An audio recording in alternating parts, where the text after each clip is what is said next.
चंदामामा रामायण 47वां भाग। जाम्बवन के प्रोत्साहन देने पर हनुमान वायु के वेग के साथ आकाश मार्ग से हिमालय पर्वत की ओर चल दिए।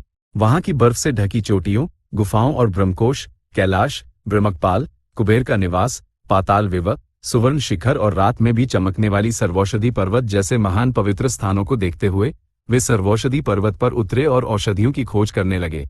ये बात जानकर वे दिव्य औषधियां लुप्त हो गईं। हनुमान को अनियंत्रित क्रोध आ गया।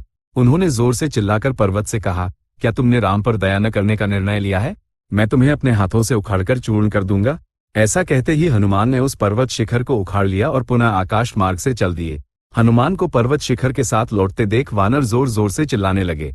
कार्य पूर्ण करके लौटने के हर्ष में हनुमान ने भी गर्जना की। इन आवाजों को सुनकर राक्षस भय से कांप उठे।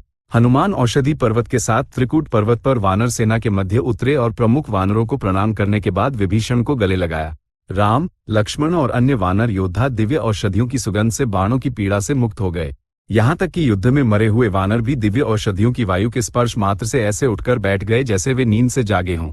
वानरों ने युद्ध में मरे हुए सभी राक्षसों को समुद्र में फेंक दिया। हनुमान औषधि पर्वत के शिखर को यथास्थान स्थापित कर लौट आए। तब सुग्रीव ने हनुमान से कहा, क्योंकि उसका छोटा भाई कुंभकर्ण और उसके पुत्र मारे जा चुके हैं, रावण अब युद्ध के लिए नहीं आएगा। हमें से जो वानर शक्तिशाली और वेगवान हैं, उन्हें आज रात मशाले लेकर लंका पर धावा बोलना चाहिए। जैसे ही सूर्यास्त हुआ और भयानक रात्रि आई, वानर योद्धा मशाले लेकर लंका की ओर चल दिए। उनके आक्रमण से भयभीत होकर नगर द्वारों के रक्षक राक्षस भाग खड़े हुए। उन्हें रोकने वाला कोई न होने के कारण वानरों ने नगर में प्रवेश किया और द्वारों, प्राकारों, राजमार्गों और अन्य सभी गलियों में आग लगा दी। पूरी लंका धू धू कर जलने लगी। आकाश जितनी ऊंची अट्टालिकाएं जलकर गिर पड़ी। घरों के साथ साथ मूल्यवान वस्तुएं, वस्त्र, शॉल, रत्नजड़ित कालीन, आभूषण, शस्त्र, कवच और सब कुछ जल गया। अनेक राक्षस जल मरे। घोड़े और हाथी अपने बंधन तोड़कर उन्मत्त होकर भागने लगे। जलती हुई लंका नगरी समुद्र में प्रतिबिंबित हो रही थी और समुद्र भी लाल दिखाई दे रहा था। जहां एक और वानर हर्ष से और राक्षस शोक से चिल्ला रहे थे, वहीं राम के धनुष की टंकार उन दोनों ध्वनियों से ऊंची सुनाई दी। उसे सुनकर राक्षस युद्ध के लिए तैयार हो गए। सुग्रीव ने श्रेष्ठ वानरों को रावण के महल के द्वार पर जाकर युद्ध करने की आज्ञा दी। वानरों को मशालों के साथ द्वार पर खड़ा देख रावण क्रोधित हो गया और उन वानरों को मारने के लिए कुंभकर्ण के पुत्रों कुंभ और निकुंभ को भेजा। वे अनेक राक्षस योद्धाओं के साथ निकले। वानरों और राक्षसों के बीच घोर युद्ध हुआ। अनेक राक्षस योद्धा मारे गए और अंगद मूर्छित हो गए। अंततः कुंभ सुग्रीव के हाथों मारा गया। हनुमान ने उसके छोटे भाई निकुंभ का क्रूरता से वध कर दिया। जैसे ही कुंभ और निकुंभ मरे, वानरों ने सिंहनाद किया और राक्षस डर गए। तत्पश्चात रावण ने खर के पुत्र मकराक्ष को वानरों से युद्ध करने के लिए कहा। मकराक्ष राक्षस सेना के साथ राम और लक्ष्मण से युद्ध करने निकला।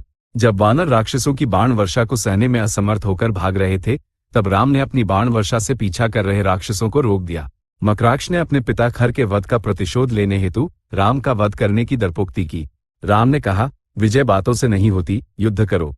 दोनों के बीच भयानक युद्ध हुआ। मकराक्ष ने अपना सारथी, घोड़े और रथ खो दिया और अंत में राम द्वारा छोड़े गए आग्नेयास्त्र से मारा गया। उसके साथ के सभी राक्षस नगर में भाग गए। मकराक्ष की मृत्यु का समाचार सुनकर रावण क्रोध से दांत पीसने लगा और अपने पुत्र इंद्रजित को बुलाकर कहा, पुत्र, प्रत्यक्ष या अप्रत्यक्ष रूप से राम और लक्ष्मण से युद्ध करो और उन्हें मारकर आओ। इंद्र को पराजित करने वाले तुम्हारे लिए क्या ये साधारण मनुष्य कोई बिसात रखते हैं? इंद्रजित ने पिता की आज्ञा पाकर यज्ञशाला में जाकर हवन किया और एक काले बकरे की बलि दी।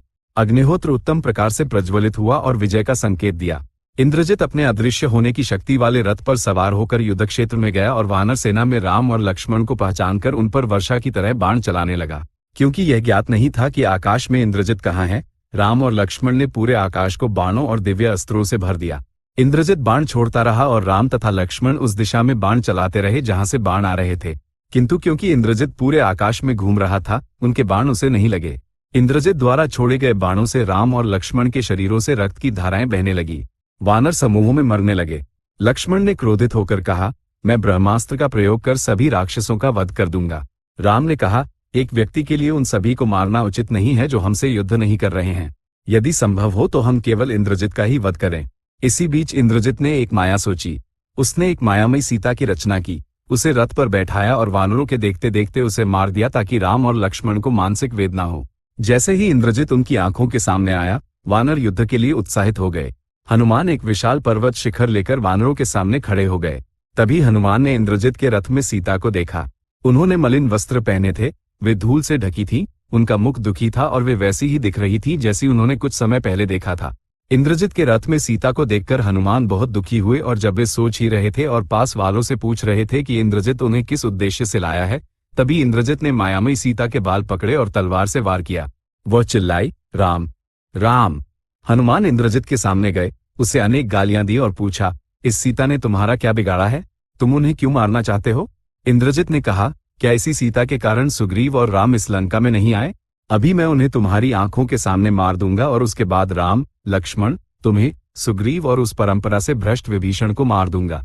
तुरंत ही उसने अपने हाथ की तलवार से मायामयी सीता को काट दिया। इंद्रजित जोर से दहाड़ा और बोला, मैंने तुम्हारी आंखों के सामने सीता को मार दिया है, अब तुम्हारे सभी प्रयास व्यर्थ हैं। वानर डर गए और भागने लगे। तब हनुमान ने उनसे कहा, तुम कहाँ भागोगे? तुम्हारे पराक्रम को क्या हुआ? मैं आगे चलता हूँ, तुम मेरे पीछे आओ। और उन्होंने सबको युद्ध के लिए प्रेरित किया। सबने मिलकर राक्षस सेना पर धावा बोल दिया और उन्हें मारने लगे।